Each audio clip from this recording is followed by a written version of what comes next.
In this video, we will discuss examples of mappings between two differential manifolds, M and N, and give examples of how we can push forward and pull back tensors between the two manifolds. In particular, we will consider maps of the manifold M into higher dimensional spaces N, which will be called embeddings of M into N. We will start with the very familiar example of the two-dimensional sphere embedded into R3. The sphere is a two-dimensional manifold which exists independently of its embedding, and we will use here coordinates in the neighborhood of a point P, which will be given by theta and phi, where theta and phi have a range between 0 and pi and 0 to 2 pi respectively. Then this manifold here can be mapped on a two-dimensional surface, a submanifold of R3, which we usually are accustomed to call this the sphere. If we consider Cartesian coordinates onto R3, x, y, and z, then a point on the sphere Q, which is the image of P under phi, has coordinates x, y, and z that are given in terms of the coordinates theta and phi by these relations. R3 is endowed with a metric which is flat and Euclidean, and its components can be arranged on a three-dimensional unit matrix. In order to compute the pullback of the metric, we can use the relation that we discussed in the previous video. The pullback of this metric on the sphere is the induced metric by the Euclidean metric of R3 onto R2. We can compute it by computing its components in the theta-phi coordinate system, which are related to the xyz components of the metric in R3 by this relation, which involves the derivatives of the coordinates y with respect to x. This is a linear action which can be represented by the matrix phi star mu alpha, where mu refers to the rows of the matrix which have to do with the indices of the coordinates x, and alpha to the columns that refer to the coordinates y alpha. By considering the transpose of the matrix phi star, this computation can be reduced to the multiplication of those three matrices. The matrix G is a 3 by 3 matrix, and the matrix phi star is a 2 by 3 matrix, making its transpose to be a 3 by 2 matrix. The result of the multiplication is a 2 by 2 matrix, giving the components of the induced metric on the two-dimensional S2.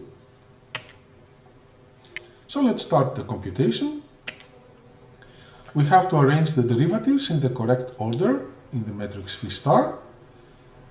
Each row has a given value of x mu, x1 here, x2 there, and each column has a fixed value of the index alpha, 1, 2, and 3. Using the notation that we have explained, y1, y2, and y3 are noted by x, y, and z. x1 and x2 are theta and phi. Then this matrix is the matrix of those derivatives. Now we can use the embedding equations to compute those derivatives. Here we obtain cosine theta cosine phi by taking the derivative of x with respect to theta. Then dy by d theta is equal to cosine theta sin phi by taking the derivative of this equation here by theta. And minus sin theta is the derivative of z with respect to theta. Similarly, the second row is computed the same way. Having computed the matrix phi star, we can compute its transpose by rearranging its rows and columns. And we obtain this 3×2 matrix shown here.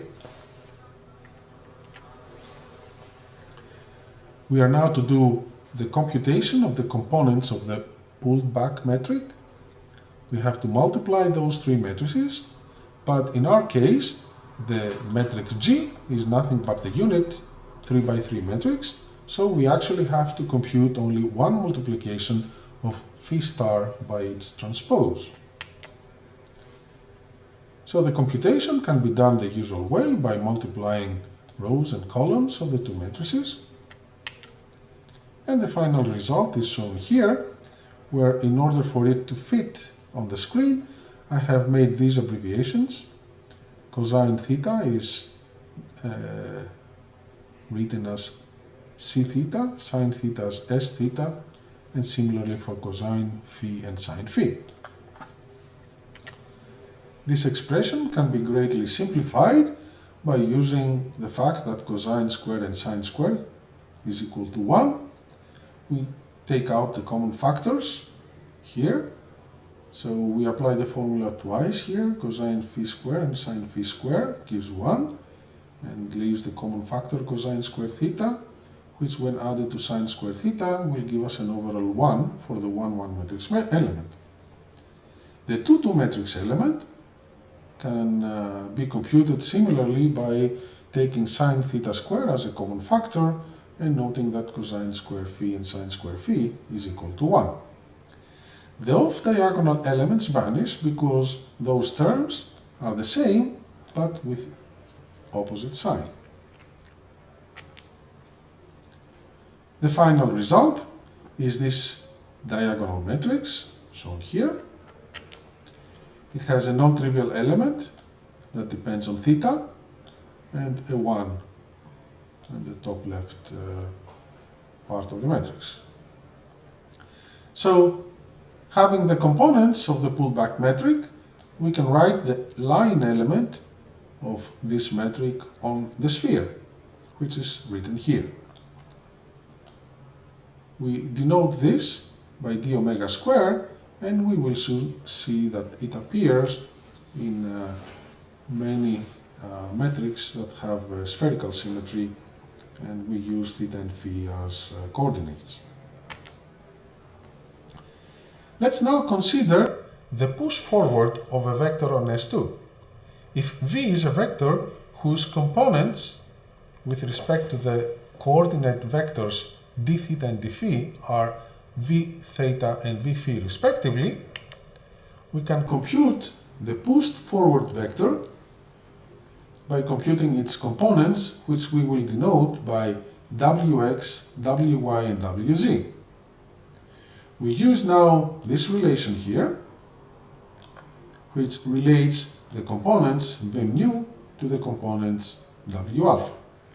For that, we have to use the matrix representation of the push forward operator, which now has as rows the alpha indices and as columns the mu indices.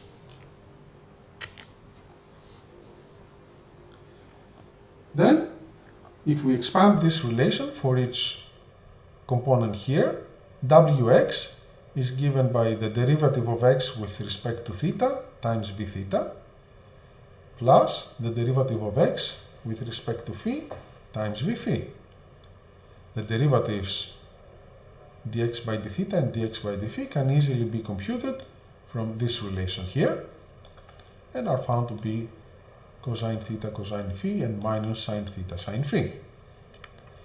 Similarly, the y component of the vector phi star v is given by this relation dy by d theta v theta plus dy by d phi v phi, and by substituting the derivatives here we obtain this expression.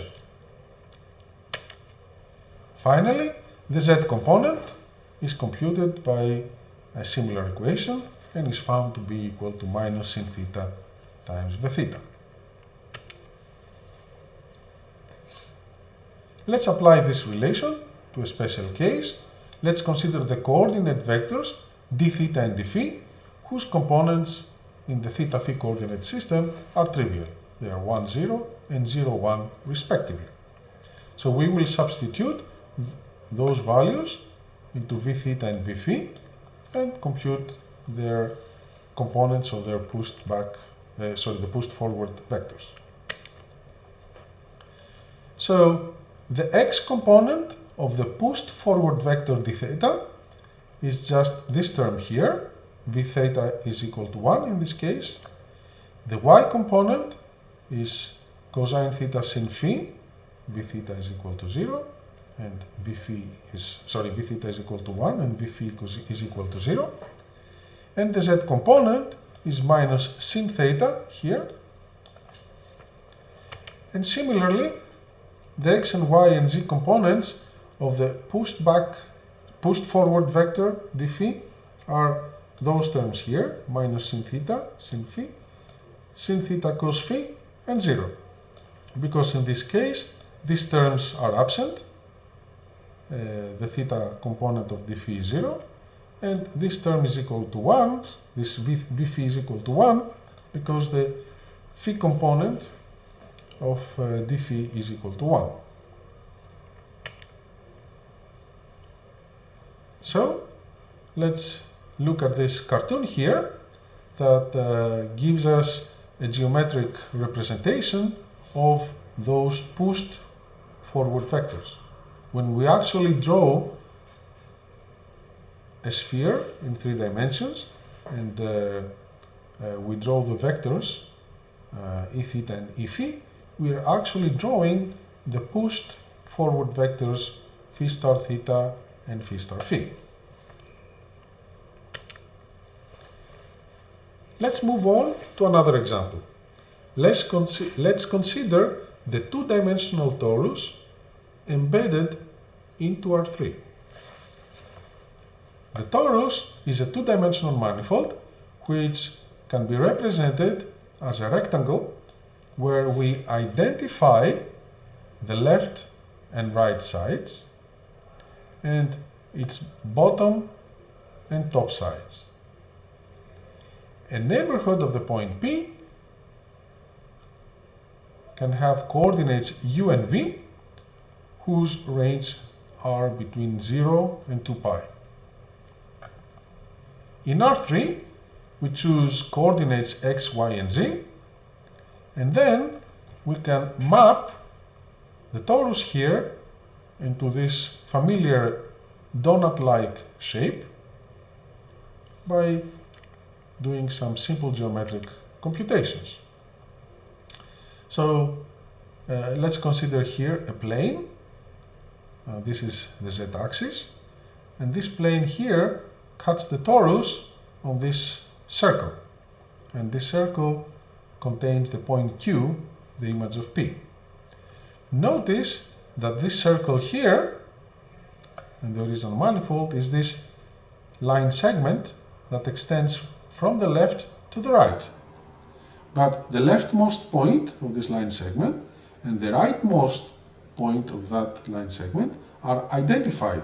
So actually, this line segment has the topology of a circle.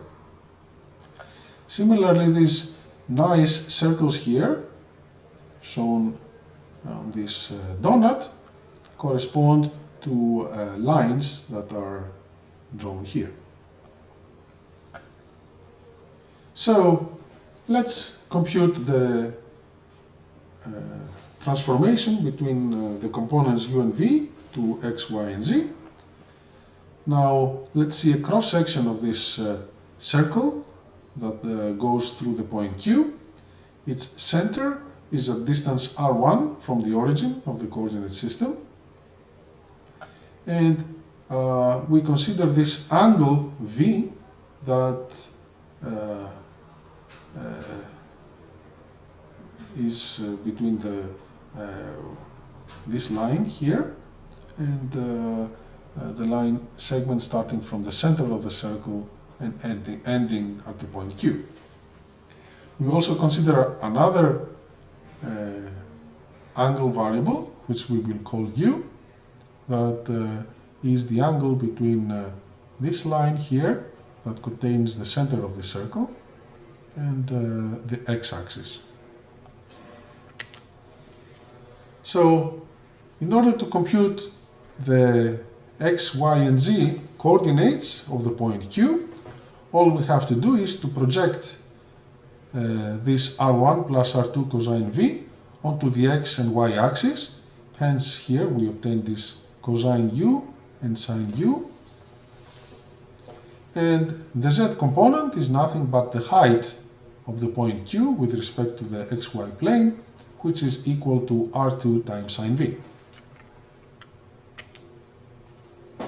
So, now we have our manifold T2, M, and the manifold N, which is R3, with coordinates x mu and y alpha. And the map phi is represented by this relation transforming the coordinates uv into x, y, and z. In order to compute the pullback metric on the torus from the metric on R3, we have to compute the matrix representation of the pullback operator. And if we use those relations to compute those derivatives, the result is shown here.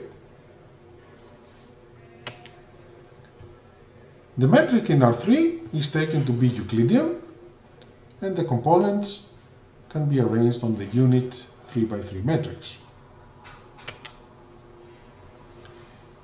We compute the components of the pullback metric, the induced metric on the torus, which is a 2×2 matrix, by multiplying phi star by G and G by the transpose of phi star. These are 2×3, 3×3, and 3×2 matrices.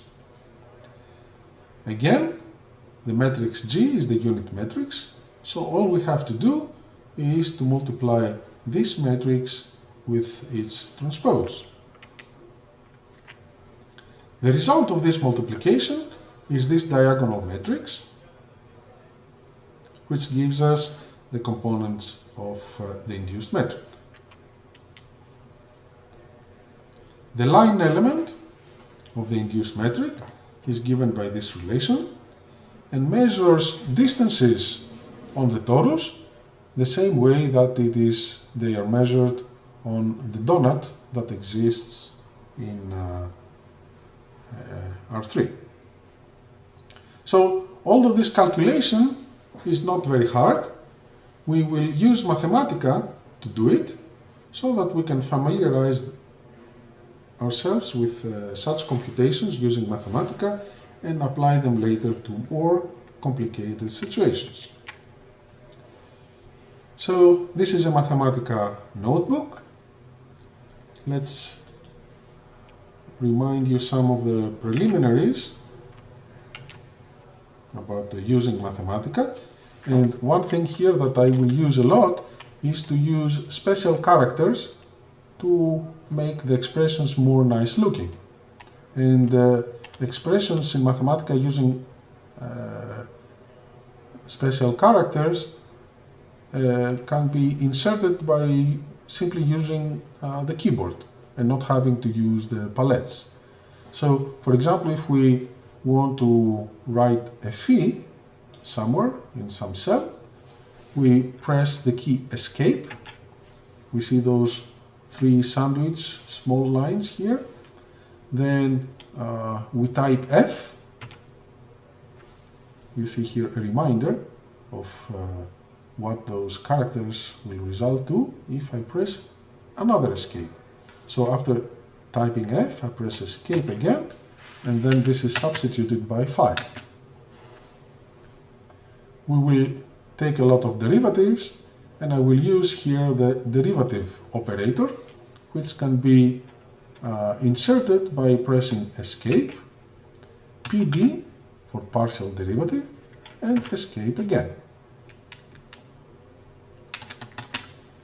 We will use the transpose of a matrix. So if we have a symbol for the matrix, let's say it is phi, then we can take its transpose by pressing escape, TR, and then escape. And we see here this T-like symbol, which is not T, appearing as a superscript of the matrix, and that will act on the matrix and actually give us the transpose. If we want to add subscripts at a symbol, let's say at the symbol 1, and then we have to put this 3 by 3 as a subscript, after typing 1, we press Ctrl minus, and then we see the cursor is moved here at the lower right side of the symbol, and then we can write the subscript, let's say 3. If we want to leave the subscript area, we press Ctrl space, and we see the cursor returns to the normal line, and then we can write things in the normal line. If we want to leave, this is a cell with text, so if we write a formula, we can start a formula with Ctrl left parenthesis and ending it with Ctrl right parenthesis. Now we can write normal text. If we want to correct an index, we just move the cursor with the arrows, and then at some point we will enter the subscript area, and we can correct the subscript, for example, by writing here escape star escape. That will put the multiplication sign, and then 3. And I did not do it right, because I was not in the subscript area. So escape star escape 3. And then Control space, and Control right parenthesis, and write more comments in this text cell. Sometimes we forget this, so we can refer to those shortcuts by going to the palettes, and we see here, for example, special characters.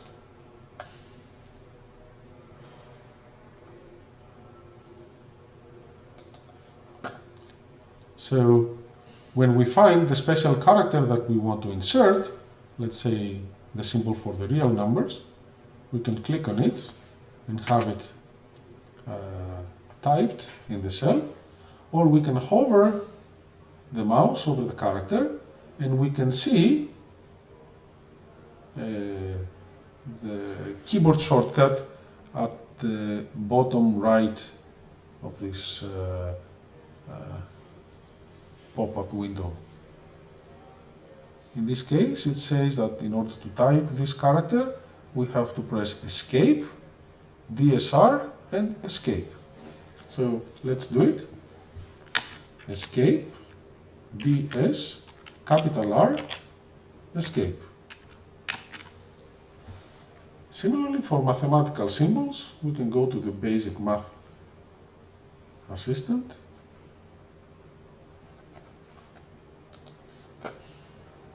And we go to one of the symbols here, let's say pi is escape, P escape, I,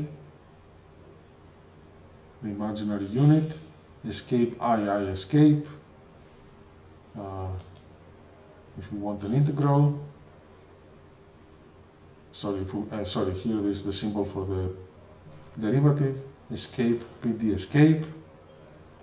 And this way we can learn the keyboard shortcuts of the most used symbols by us and do our job faster and more efficiently. So now let's concentrate to our computation.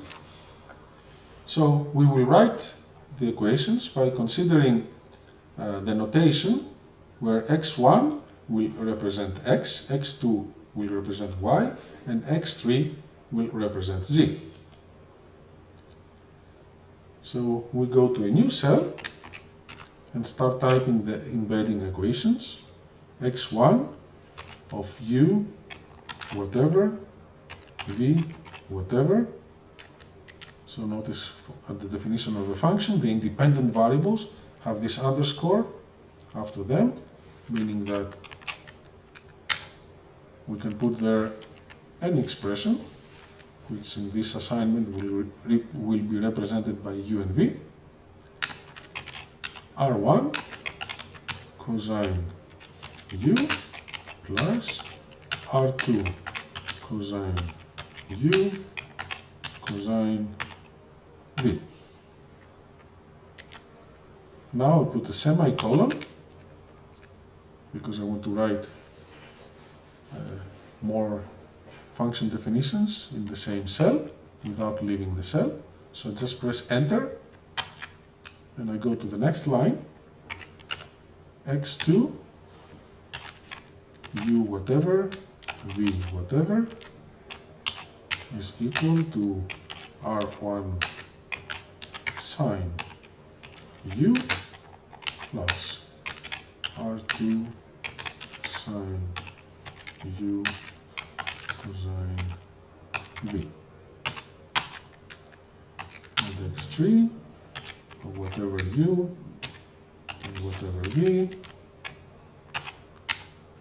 is equal to r2 times sine v. Now I want those assignments to be evaluated.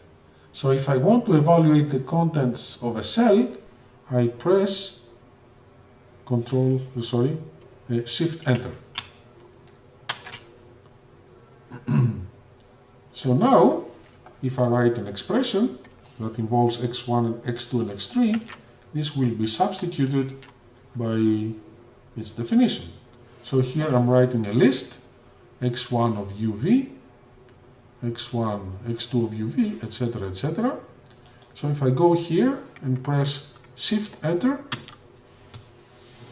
this expression will be evaluated by substituting those definitions into the list.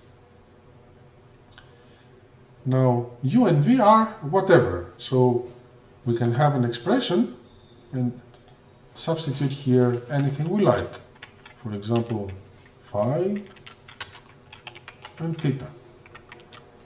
So you see here, u and v have been substituted by phi and theta instead. In particular, we can put floating point numbers like 0.3 and 0.1, and these will be substituted and give us all the numerical results that can be evaluated. Notice that since R1 and R2 are undefined symbols, the final expression here has R1 and R2 involved. Another way to obtain the same expression is, instead of substituting values in the arguments of the function, to make a substitution. The substitution in Mathematica is done by the symbol /dot. So if I have an expression and then /dot, a list of substitutions, this will give us the expression where the symbols u and v have been substituted with whatever we write after the arrow. This is different than here, where here the actual values are directly substituted to those expressions. The arrow here is not a special character that we have to type in our keyboard. We just have to write minus and greater than, and Mathematica will make it show like the arrow that you see here. Now if I want a full numerical expression to be used, for example, into a plot, I have to substitute the values for R1 and R2. So here is a full list of substitutions that will leave no undefined symbol in it, where we substitute R1 with a numerical value 3 and R2 with a numerical value 1. And you see that we obtain a list of 3 numbers. So let's see how we can plot this embedding. We will use the Mathematica function parametric plot 3D. So the first argument in this function is a list x, y, and z of the Cartesian coordinates of the points as a function of the parameters of the plot u and v. In our case, x1, x2, and x3 return a result for each values of u and v that we are going to substitute for. And u and v are substituted by the range of the parameters, which is the second argument to parametric plot 3D. So we put the range here from 0 to 2 pi. But since we saw that this expression here involves the undefined symbols R1 and R2, we have to substitute specific values for the two symbols. And in our case, we put 3 and 1 respectively. So we evaluate this cell, and the result is this nice donut-looking like shape of a torus, which we can look from different angles by moving it around. So let's now compute the matrix representation of the phi star operator. So let's learn how to construct a matrix the hard way. So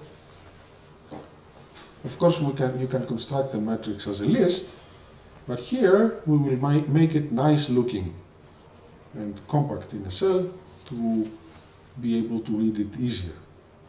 So every time I create a new column to the matrix, I press Control comma. And if I want to create a new row, I press Control Enter. And be careful not to confuse it with Shift Enter, which will evaluate the cell. So we write a matrix by first writing the first element, then select the first element and press Ctrl-. So look how I can write this matrix here. I write A, then I select A, and then press Ctrl comma. You see here there is a nice looking square showing me that I can add here a matrix element. So I press B. So this is a row matrix, and if I want to make it square, I can press Ctrl Enter. And then you see automatically I have two squares having the matrix elements of the next row. So I can put here C, and then by either clicking on the square or pressing Tab, I go to the next matrix element and I press, let's say, D. And if I want, I can add a parenthesis to make this look more like a matrix.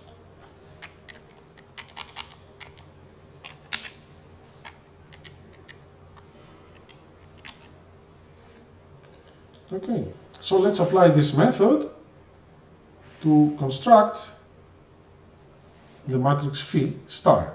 Of course, we will use the simpler notation phi, and we actually mean phi star. So let's start by constructing the matrix. So the first matrix is the derivative of x with respect to u. So we write the symbol of the derivative, escape, PD, escape. Now we put the variable with respect to we differentiate as a subscript. So I press now Ctrl-, and I go to the subscript of the partial derivative operator. So here I want to differentiate with respect to u, and I write a u. Then I press Control Space to go back to the line and write the function that I want to differentiate, which of course has to have at least one argument that depends on the variable u. Now I want to create a new column, so I select the full expression here and press Control comma. And I'm ready to write the second element here. Again, partial derivative with respect to u of x2 u and v. Now I can just press Control comma without selecting anything, and then pd underscore u x3 of u comma v.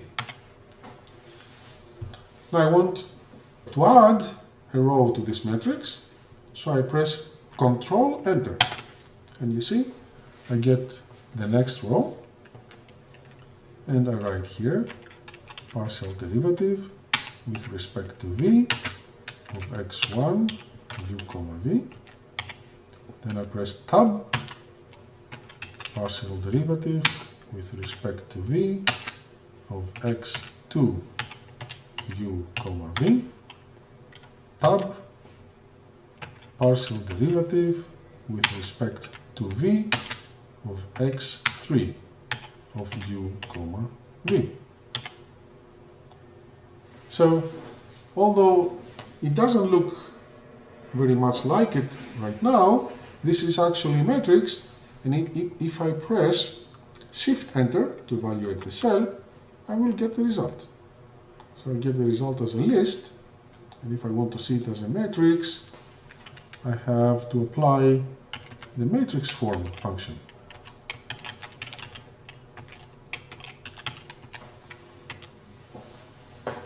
And it will appear as we usually write in our notebooks, a 2x2 matrix. Since I want to use this expression, I want to define a symbol that contains it. So this symbol will be phi, not phi star. I will assign it. I will put a parenthesis here so that I can guide my eye. And this will now be the matrix phi. If I put a semicolon, the output is suppressed and not shown. And then I can use print to show me this expression.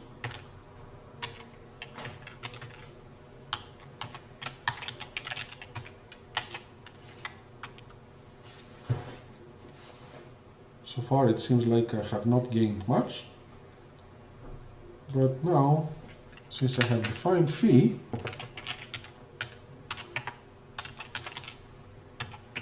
I can also print other expressions that contain phi, like the transpose matrix of phi.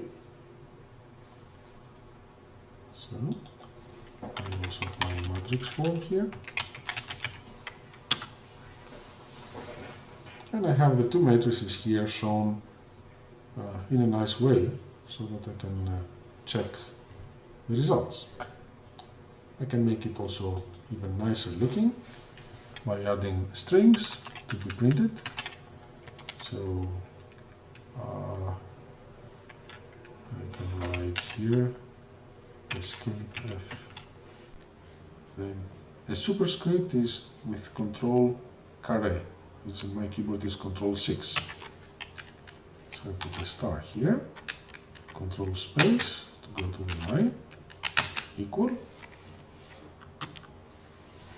So you see this, I don't have the parentheses here.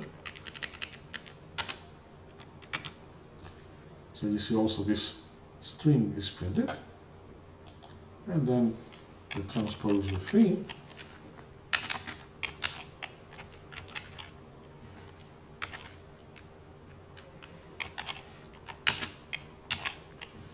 escape tr escape equals. Oops. I have to put a comma here to separate the expressions. And if I want this printed on a new line, I can add the new line character here to have them printed as nicely as I want. And more new lines.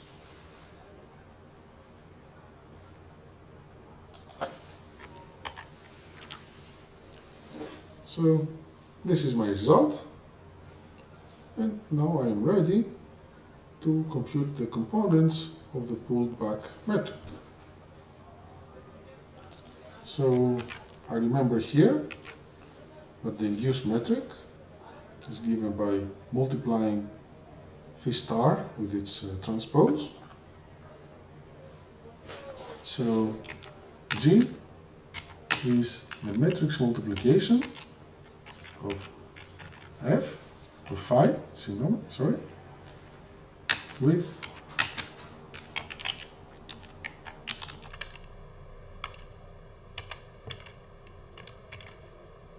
its transpose. Notice here that we have to put the dot. If we leave here an empty space or put the star multiplication operator, this will not be a matrix multiplication, but an element-wise multiplication. So I have to use the matrix multiplication operator here to do the computation. So this is the result. Notice here that I can make a simplification using the full simplify matrix, and then print G in matrix form.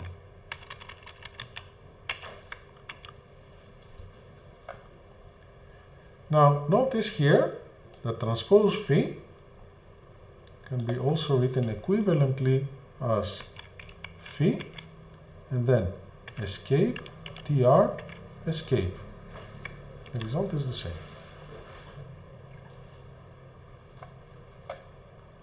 So this is the result that we showed on our slide here.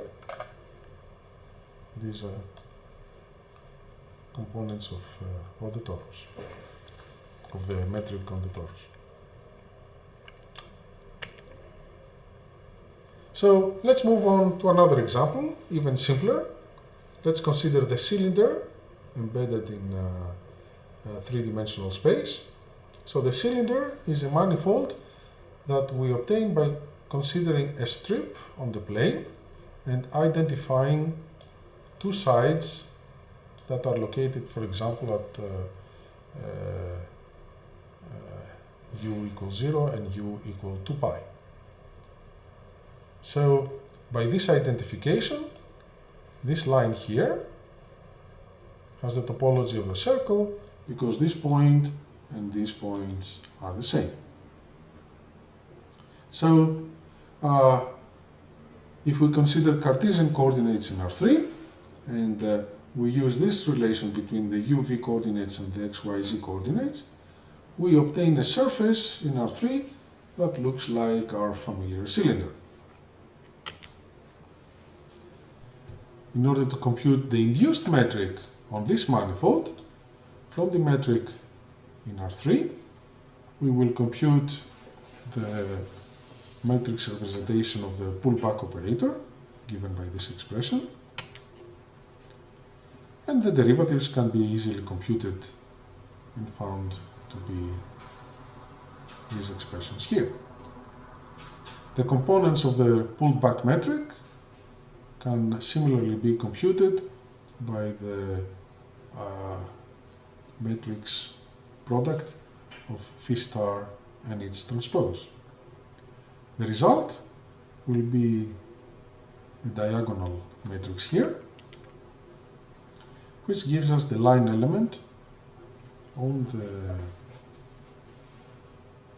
cylinder and then distances on the cylinder here are the same as the ones computed on the surface, on the cylindrical surface in R3.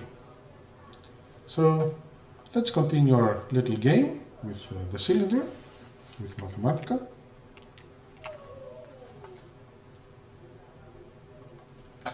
So first we write our embedding equations. We use the same conventions, x1, x2, and x3 for x, y, and z.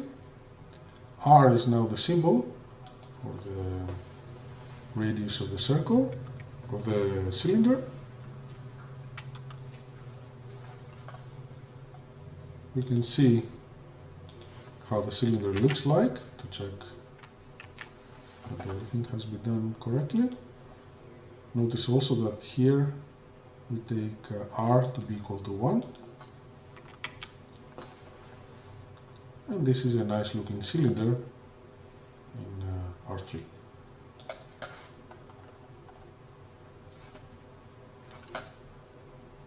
Then we go ahead and compute the matrix phi star. We represent it here in Mathematica with the symbol phi.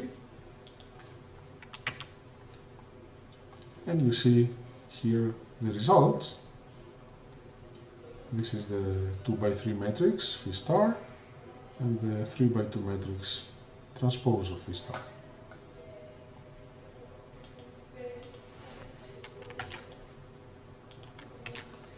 The metric can be computed from this expression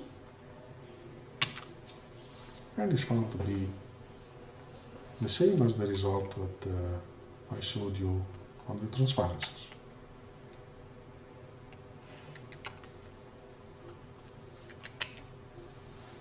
Now let's move on to something more interesting.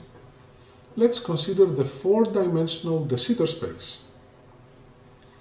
The four-dimensional de Sitter space can be defined by its embedding in R5, the five-dimensional R3 space. In order to see the embedding explicitly, the coordinates x mu on the de Sitter space are taken to be t, chi, theta, and phi, and in R5 we use Cartesian-like coordinates, but now they are 5 in number, and use the symbols u, w, x, y, and z. But R5 now is not a Euclidean space, it's a Minkowski space, and the metric in there looks like the Euclidean case, but du now, sorry, the u coordinate now is time-like because we put a minus sign here. So the four-dimensional de Sitter space in R5 looks like a hyperboloid, and the geometric loci of those points are the ones whose coordinates satisfy this equation here. And the reason why it is a hyperboloid is that it is, almost like a sphere, except of the minus sign in front of u squared. So it is a nice exercise to show that actually those expressions here satisfy these equations when the coordinates t, chi, theta, and phi are within this range. Here sine h and cosine h are hyperbolic trigonometric functions. And in order to compute the embedded metric on de Sitter, which we will call the de Sitter metric,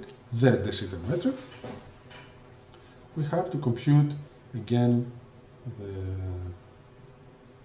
matrix representation of the phi star operator. The components of the induced metric is computed from this equation here. Note now that G is not the unit matrix because we have the minus sign here. So it is a diagonal matrix, that has a -1 and then 4 plus 1s on the diagonal. This is multiplied by the 4 by 5 phi-star metric on the left and by its transpose 5 by 4 matrix phi-star tau. The end result will be a 4 by 4 matrix giving us the components of the induced metric on the de Sitter space. So the result is this one here, which when substituted it will give us the line element on the de Sitter space. So let's do this computation using Mathematica.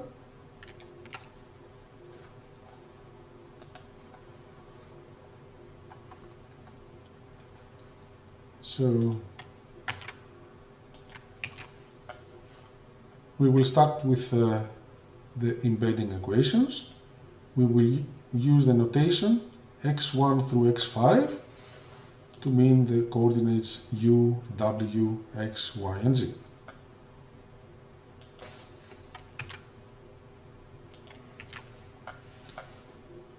Here are the 5 functions.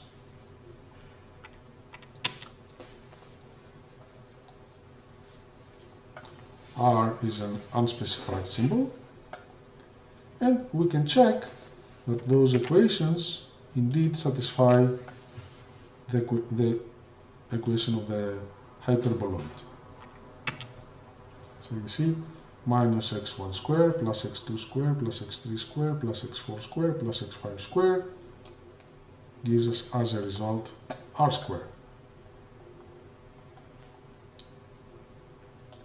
Let's take a look of how the surface looks like. Of course, we cannot make a full 5-dimensional plot. So what we will do is we will project this hyperboloid on 3-dimensional hyperplanes.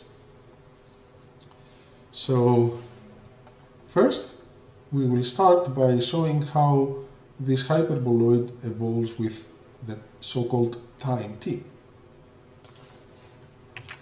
So let's make this parametric plot here.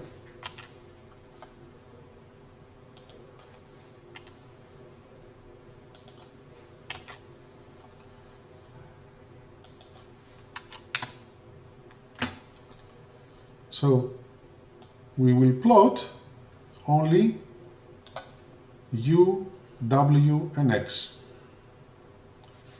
Okay, so u is the time-like direction in R5, and we will suppress the theta and phi coordinates by setting their values to be equal to 0.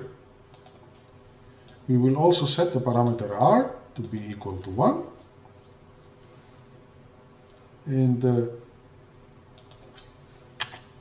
parameter range for the coordinates plotted will be -2 to 2 for the time t and 0 to 2 pi for chi. In order to be able to view the plot more comfortably, we add names to the 3 axes u, w, and x according to our conventions. So we press Shift Enter. So you see, this is the u direction, this is the time. Let's see if we can rotate it to make the time going up vertically. So you see this looks like a hyperboloid. The w and x directions gives us circles for fixed u. Of course, these are higher dimensional spheres, because remember that we have suppressed the theta and phi. And we can also take a look of how the fixed time projections look like. So we will make a new parametric plot.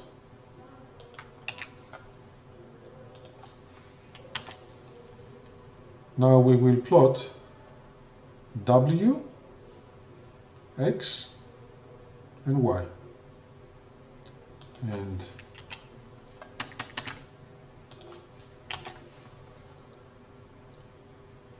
we will suppress only the phi coordinate, and here set the time to any value that we want. The result, as far as the fact that the plot is a sphere, does not change with time, only the size of the sphere changes. So here indeed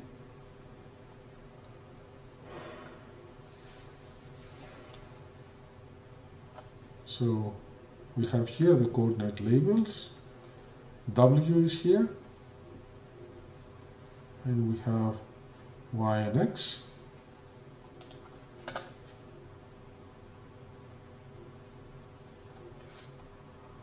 So now we can go ahead and compute the induced metric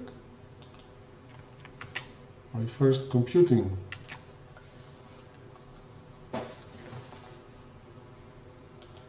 the matrix representation of the pullback operator. Now we see here that the expressions are more complicated. If we had to do this computation with paper and pencil, that would have taken us some time to do it, but it's not difficult. It's a matter of quantity and not quality. And then we can compute the induced metric, which is now the multiplication of three matrices, phi star, G, and the transpose of phi. So first, what I want to do is to define the metric G. For that, I will use the Mathematica function diagonal matrix, which takes here a list, or if you want a vector, and puts its components on the diagonal. So you see here we obtain this list, which we can view in matrix form.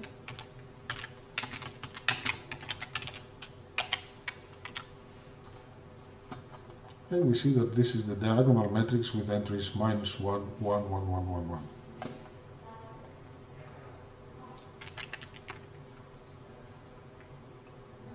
So let's compute the induced metric. This is phi multiplied by G5 times the transpose of phi, and the result is this nice looking diagonal matrix, which of course needs some work to arrive at this form, in this form. Okay, let's now move on to the last example, the anti-de Sitter space. The anti-de Sitter space, the four-dimensional one, can be defined by its embedding into R5. We will use coordinate systems x mu on the anti-de Sitter space and y alpha in R5. Now we define anti-de Sitter space by the geometric loci of points that obey this equation here, which differs from the case of the de Sitter space by the fact that there is a minus sign here, so we have two minus signs, and a minus sign here. So it's a different kind of hyperboloid. And anti-de Sitter space has a special metric that is the induced metric of this metric on R5. This is not a Minkowski space, yes, and it's not a Minkowski metric because we have two minus signs here and not one. Again, it is a nice exercise to show that those expressions here, in terms of the coordinates t, chi, theta and phi, satisfy this equation here. And indeed, they define parametrically the particular hyperboloid that defines the anti-de Sitter space. Notice that this variable t here is periodic. We have this sine t and cosine t is appearing here, therefore t takes only those values. Chi, on the other hand, takes on values from minus infinity to plus infinity. Theta and phi are the usual spherical coordinates. So, again, we have to compute the matrix phi star, and the components of the induced metric can be computed from those three matrices by multiplying them with each other, and the final result is shown here. So let's see how to do this computation using Mathematica.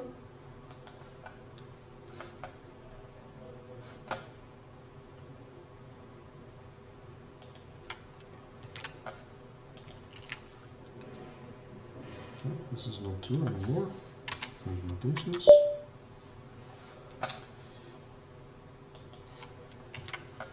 So these are the defining equations.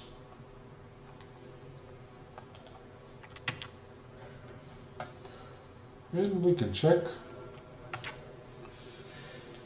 that the points defined by those parametric equations belong on the hyperboloid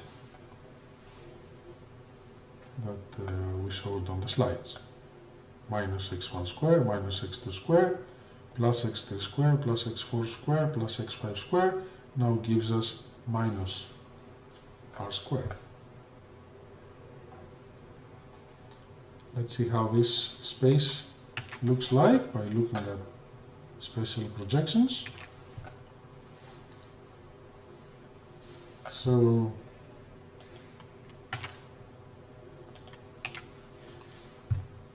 we make a parametric plot again.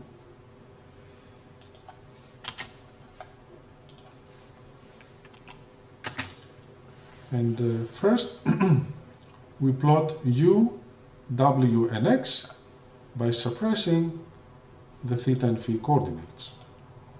So t and chi are now varied within their range 0 to 2 pi and minus 2 to 2. Of course, chi goes from minus infinity to plus infinity, but we cannot plot the whole range, of course. So this is the result. But now look that u is now giving us a periodic motion on the hyperboloid. So as we change t, we move on those circles now instead of the hyperboloids, and when we change chi, we move along those hyperbolas.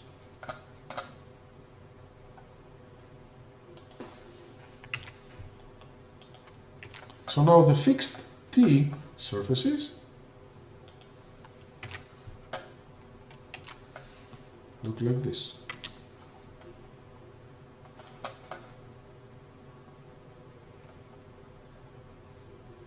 So let's see how this varies with different values of the time.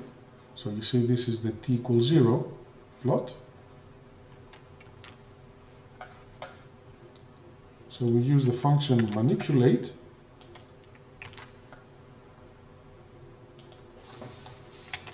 to show us the plot for different values of the time.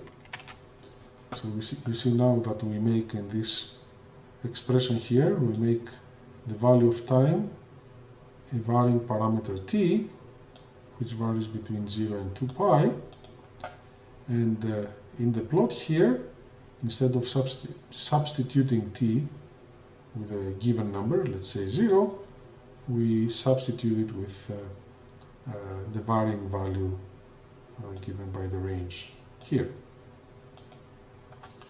So that will give us this nice looking window here. You can press the plus and you can change the value of time by either sliding this point left and right, giving it a particular value on this box, or you can make small steps backwards and forwards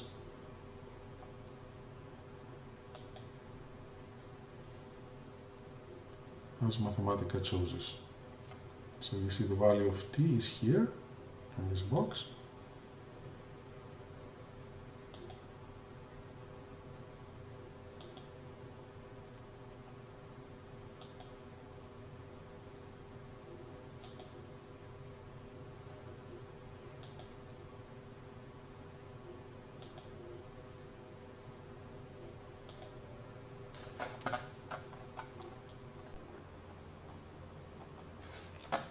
Now,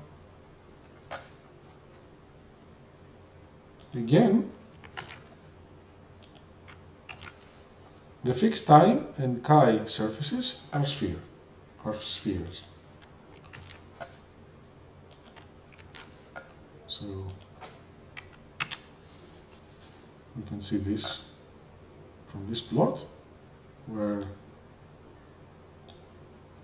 we have set given values to t and chi, t equals 0, chi equals -2, and I'll let you play to see different values of chi and time. Okay, let's compute the induced metric.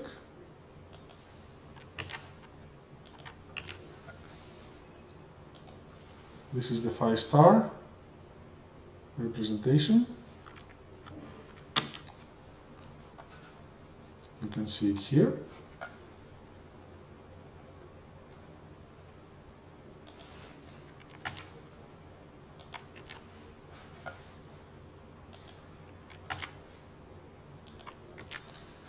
And now make sure that G5 takes on 2 minus signs on the diagonal and do the computation as we did in the case of the de Sitter space. So this is the result, a very nice looking diagonal matrix, similar to the one that we have written on the slides.